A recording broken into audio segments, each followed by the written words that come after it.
Now I think you can hear me. We're going to start all over. Uh, hey, my name's Daniel. I am the family pastor here at Mag Church, and I help out with Mag students.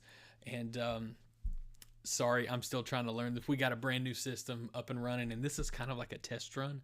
And so see, I got it coming up here just in case as a little thing. So I'm going to turn that all the way off. But yeah, so brand new system, kind of working out the kinks and things like that. So thanks for joining us tonight. We are continuing in our series on Luke and Acts, and today we are in Luke chapter 22, and we're going to go into chapter 23 too. So I really encourage you to read those and figure out, read them for yourself, study them, take notes about them. Before we move on today, I really want to. What I love about the Bible is that the Bible as a whole is a story that leads to Jesus and what Jesus did for us, and really God's love story to us and what He's done to get us back in a relationship with Him through Jesus. And so even back in Genesis, there are Easter eggs, little tidbits talking about Jesus and Him coming and doing what He needed to do for us. And so in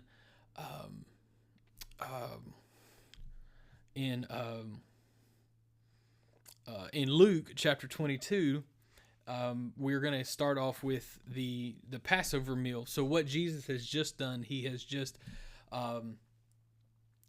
shunned the people in the temple. He's gotten onto them saying, hey, you've turned this into a den of thieves, rebels, robbers, whatever translation you want to read.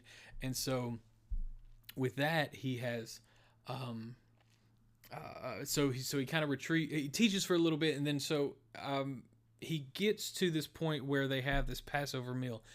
And so this Passover meal is one of these little Easter egg things that I love how the whole Bible is okay. So I'm a huge nerd, huge dork, geek, whatever you want to call me. I recognize it. I'm okay with it. It's okay.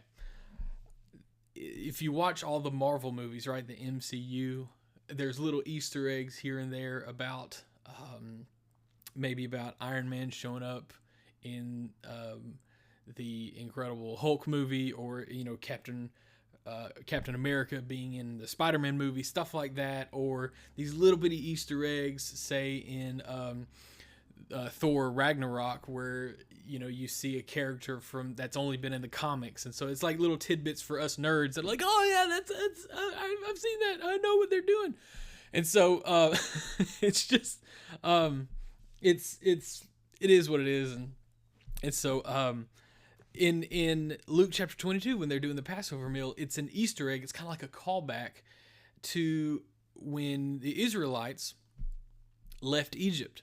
And so Jesus is using this Passover meal to highlight that, but also set up something brand new.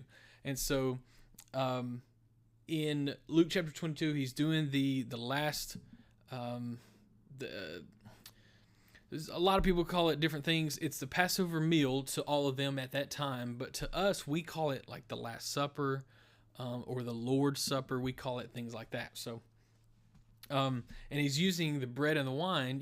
We do this when we do communion. This is what we do. We take bread and we take grape juice, or we did communion a few weeks ago as a church on Good Friday, because that's when the Lord's Supper, Last Supper, Passover, that's when that was. So or it was on the Thursday, but we did it with Good Friday. So bread and wine back then, we use grape juice now because whatever. So we can talk about that later. So the bread and wine, he was setting these up because they always used them. They always had them during the Passover meal. And so the bread represented, God told them this is the Easter egg part. The bread was unleavened, which means it didn't have any rising agents in it, like yeast or anything like that. It was meant to be made quick. because they didn't want to waste any time. They wanted to get on out of Egypt real quick. The blood, the wine represented the blood that was over the door. If you read the Exodus story, you'll know what I'm talking about. Don't want to get into it now. We want to be able to condense these daily devos and not have them 30 minutes long like I usually do, like we're almost getting to now. So he's using these as new symbols. He's setting these up as new symbols that will be for a new Exodus. Remember in chapter 9, we talked about Jesus is becoming this new Moses, this symbolic new Moses, and he's setting up this new Exodus for his kingdom, for his new Israel that he wants to set up, which is saying he's going to lead us out of our sin. He's going to make a way out of our sin back in relationship with God, and that's going to be through his death and resurrection on the cross. So he's setting these new symbols up. So he talks about the bread, he talks about the wine, and he says these are symbolic, and I'm paraphrasing a lot, but so he says the bread is the broken body, and the wine is the shed blood that will liberate Jesus's new Israel. Right, he will free us from our sin. He's prophesying a little bit. He's foretelling what's going to happen in about a day. And this again, the disciples are like, "What are you talking about, Jesus? This is weird." So anyway, all right. So what's happened a little after the Passover meal, or the Last Supper, the Lord's Supper, whatever you want to call it? He's arrested. He is examined in front of the religious leaders. They take him. This is a quick little overview of what's happening. All right. So go read it yourself. Luke chapter 22, 23. He's examined in front of the religious leaders. They charge him with blasphemy and all this kind of stuff, trumped up charges. They take him to Pilate, who is the governor, who is the ruler, the Roman head guy of the region. And they're saying, hey, this guy needs to be crucified. And so Luke emphasizes Jesus's innocence really throughout the whole book, but especially during this time right here. He's focusing. He's wanting the reader, us, to really focus on the innocence of Jesus. So that sets up the sacrifice that Jesus makes for us. And so Luke uses this to really emphasize that Jesus is sinless. Jesus has no claim against him. He has done nothing wrong. So 3 times Pilate says in Luke chapter 23, verse 4, 14, and 15, Pilate says, this guy's done nothing wrong. He doesn't deserve to be crucified. Even Herod, the Jewish head of the area, is saying, I can't find any fault in him. He's innocent, stuff like that. Herod was a weirdo. But the religious leaders convince Pilate to crucify Jesus. And so they go and they crucify him. And during this time, it's agony, it's painful, it's torture. They do a lot of bad stuff to Jesus, and it's when you think about what Jesus did for you, for me, just the pain that he had to go through, it makes it to me more meaningful than just bear with me, this is a very, very crude, very, very bad example, but it means more than if he was just like lethally injected or something like that, because he, at any time, even in the story before he was arrested, he prays, and the human side of him, because Jesus was 100% man, 100% human, fully man, fully God. He was 100% man, 100% God. He was fully man, fully God. There it is. Yeah, that's right. And he, at any point, because he was God, because he was the Son of God, he could have called down, the Bible says, legion of angels, and they could have rescued him. They could have taken him out of this, but he didn't, because he knew that it was going to be worth it.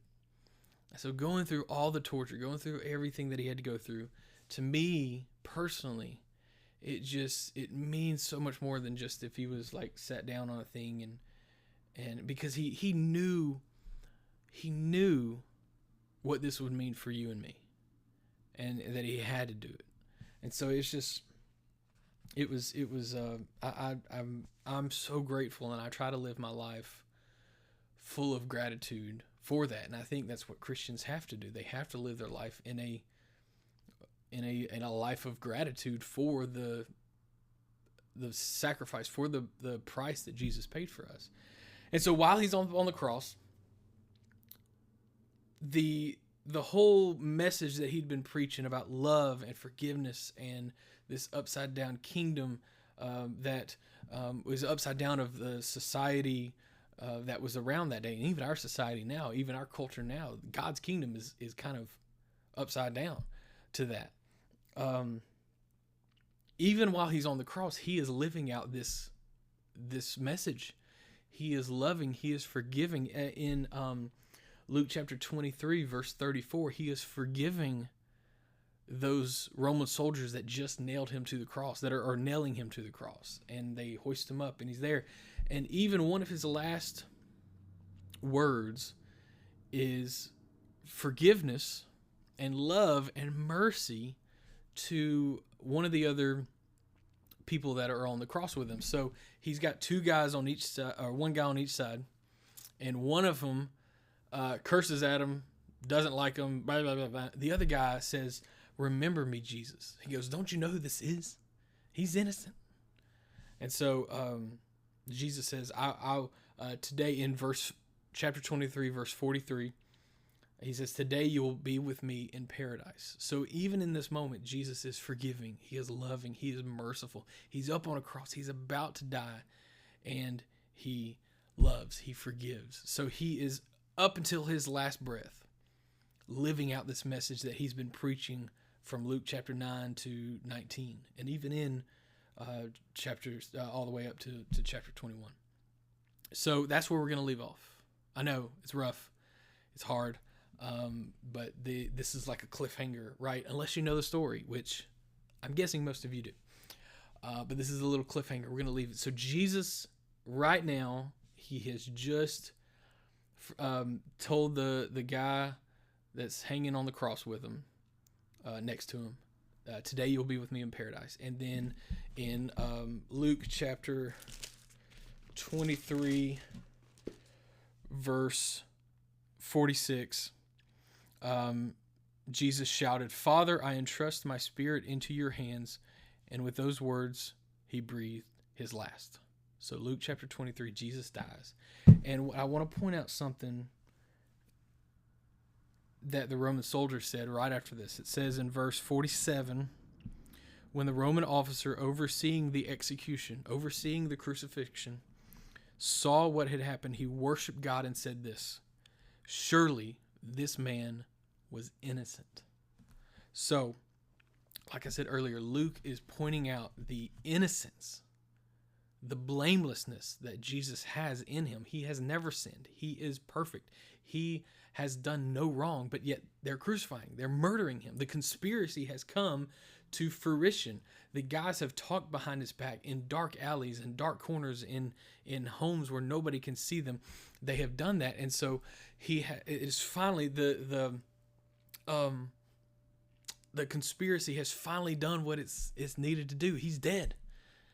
But the Roman soldier, even the guy that's in charge of crucifying him, recognized he's innocent. Pilate recognized he was innocent. Herod recognized he was innocent. It was just the conspiracy around him by the religious leaders at the time that saw him as a threat that made all this happen. It was all prophecy, right? It was all Old Testament. It was all built on all these Easter eggs of the Old Testament, right? Leading up to this. And if you read, because I want to talk about this, I've been listening to some podcasts and doing some study and stuff like that. If you read Luke chapter 23, what we just read, Luke says that the Roman soldier said, "Surely this man was innocent."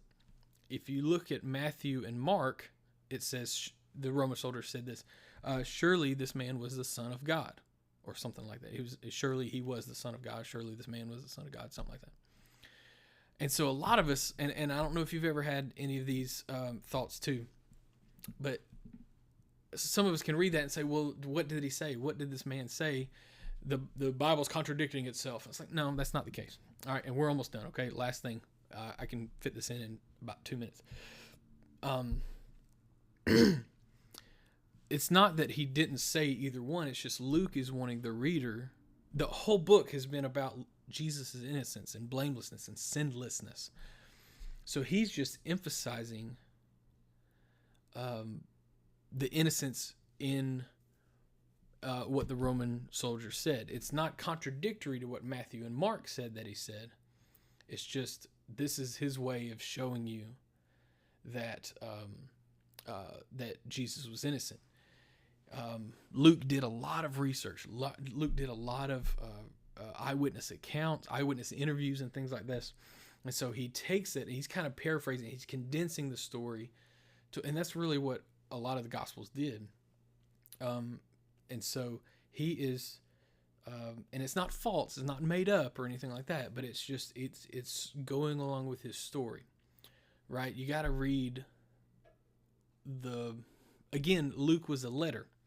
So Luke's letter, which we know as the Gospel of Luke, as a narrative, as a whole story, right? And so he's trying to tell this story that best fits. It's not made up, but it best fits the way that he's trying to tell it. So when you read Matthew and Mark and you see, well, the Roman soldier said this, but Luke's saying this, which was right, somebody's wrong. Oh, the Bible contradicts itself. Oh, it's all false. No, calm down. It's not. We just have to do some studying. And sometimes the Bible means that sometimes reading the Bible and studying the Bible means you have to look at it as a whole in the context of how it was written back in the day. It doesn't mean that it's fake, doesn't mean that it's false or made up or anything like that. It just means that it takes a little bit of diving into, right? I love you guys. Again, my name is Daniel Wilson. I'm the family pastor here, and we love you. We hope you have a great day. And camera one, camera two. Bye, y'all.